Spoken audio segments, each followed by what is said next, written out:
So, this is for the Young Widows Project. I'm actually in my car, on my lunch hour, at work, and this is something actually I feel very passionate about. So my name is Lisa Robinson. I am a 40-year-old widow. I lost my husband, Robert Robinson, 2 years ago, actually on April 22nd. So I'm coming up on the second year anniversary. Um, I we have a now 6-year-old daughter, um, and he passed away after a 14-month battle um, with a very aggressive form of a blood cancer called multiple myeloma, which most people don't know what the hell that is. He was in the minority of patients with the disease that get diagnosed under 40. Average age is like 70, I think. And then he had ended up developing the most aggressive form you can possibly have because it turned into plasma cell leukemia. And you're totally screwed at that point. He probably should have been dead in 6 months. He pulled out 14 months.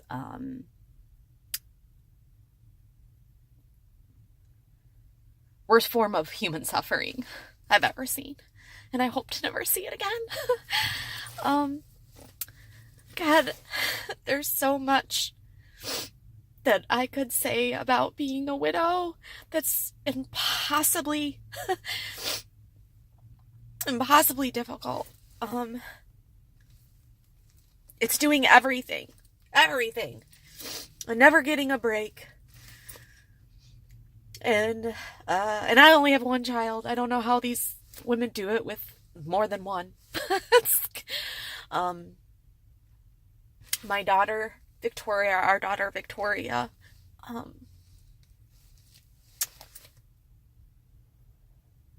I should say my husband was 40 when he passed away too. I don't know if I said that. But our daughter has struggled. I feel like she struggled more this past year. Partly because I made some really poor choices. Very poor choices. And I regret those. But she's 6, so she forgives me. I've already asked her to forgive me. Can't believe I'm doing that. I don't know, my husband was very kind and generous. He was one of those people that, those people that, oh, everybody likes Rob. That was my Rob. Everybody liked him. He was, his boss, his former boss, actually said to me, Rob's just a genuine good guy. And that's how everybody described him. He was a man of few words. The funniest human being I have ever met. No one's ever made me laugh like that. We had been married for 11 years. Actually like 11 and a half when he passed away. Together for 15. But I knew him from the age of 20. I met him when I was 20. We dated. Then he dumped me. And then I always joke and say he came crawling back 2.5 years later, which I was an absolute bitch to him when he reached out.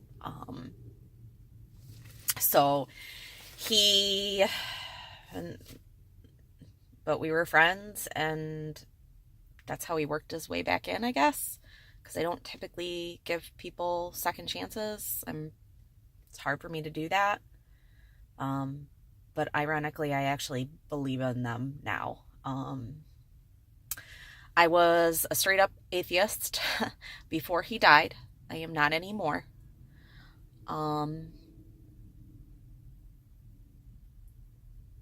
I have not gone a day without thinking about him. I have not gone a day without missing him. I don't know that you can ever get used to the stupid questions you get asked. Really stupid questions. Or statements. That's really hard. Like, how can you love your husband and date? You're young and attractive. You'll have no problem finding somebody. That was actually when he was terminal before he died. So that was really nice. You know, I as much as I miss him and as much as it sucked, his actual death was exactly the way that he wanted and absolutely beautiful. Just beautiful. And I don't regret that at all. And as weird as it sounds, like, I'm actually grateful for the experience because it's changed me in a way that I don't feel changes most people. Like, people talk about change and I feel like they don't know. They think like a breakup or a divorce like profoundly changes them. I'm not saying that there's not a change, but not like this. It's totally different. I'm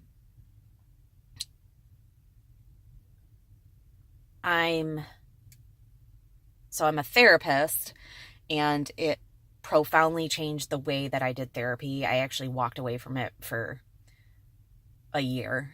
I just couldn't do it. And then now I'm back doing it and I've fallen in love with it again. And it's because of him. So I feel like that's part of his gift to me. I work with a lot of grief and loss individuals now of all kinds. And I feel like that's part of what saved me, aside from my daughter, because I would have never made it otherwise. I guess I don't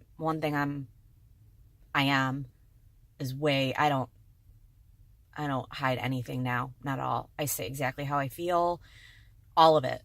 And it scares the shit out of some people, and I know it does, but I say all of it now because I don't want to live with any regrets.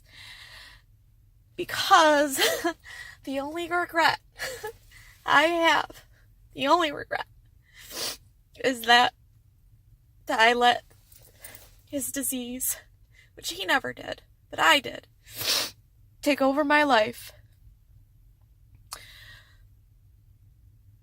to the point that it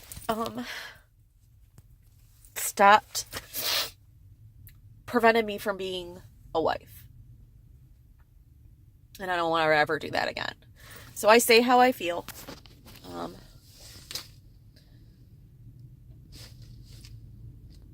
And it's hurt sometimes because I've gotten rejected, but I don't want to be anybody else. I finally like myself. It's amazing how your confidence goes in the shithole when you lose a spouse. It is the weirdest thing I've ever experienced, and I'm a pretty strong, confident woman, but I wasn't when he died. I thought I was fat, ugly, stupid. His most ridiculous thoughts that I would have never expected. I thought, who the hell is going to want at the time 38-year-old woman with a 4-year-old? Who's going to want that? And it is hard because men, I know, they might not say it, but it's intimidating. And I had a good marriage. I had a very, very good marriage. I don't want to replace him. I've never had those thoughts. Never. I've dated, and I've never compared that person to my spouse. Never. Because you can't replace him. You know, he was a special person. I would tell you, and I used to tell him in our marriage, he was the better human being because it was the truth. I'm a better human being now, and it's because of him. I'm a better woman now. It changes you as a person, but it also changes you as a parent. I am not the same mother I was. Not even close to the same mother I was. You can't be. You know, you're grieving with a grieving child, a child that sobs for her dad, a child that is just as funny as our dad, and it's the weirdest feeling to look at your child and be grateful that you have that piece of your spouse, but then have it hurt at the same time. And that's what it's like.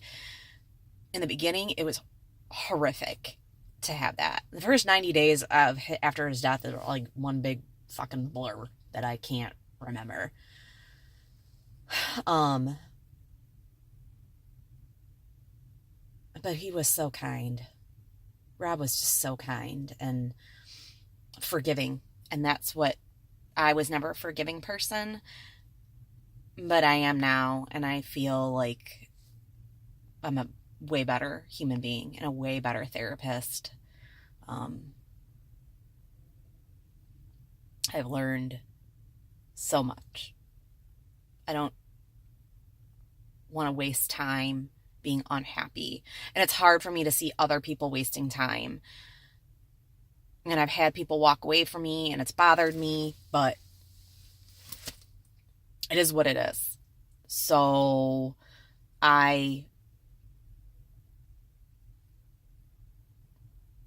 yeah, being a widow sucks. I'm not going to lie. I'm not going to lie. You hear you're so young all the time. All the time. I just heard it the other day from a neighbor I just met because we just moved.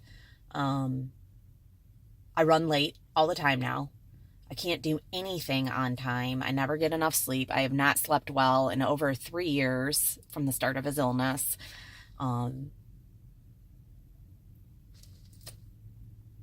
I don't. I mean, last night it was damn near 2.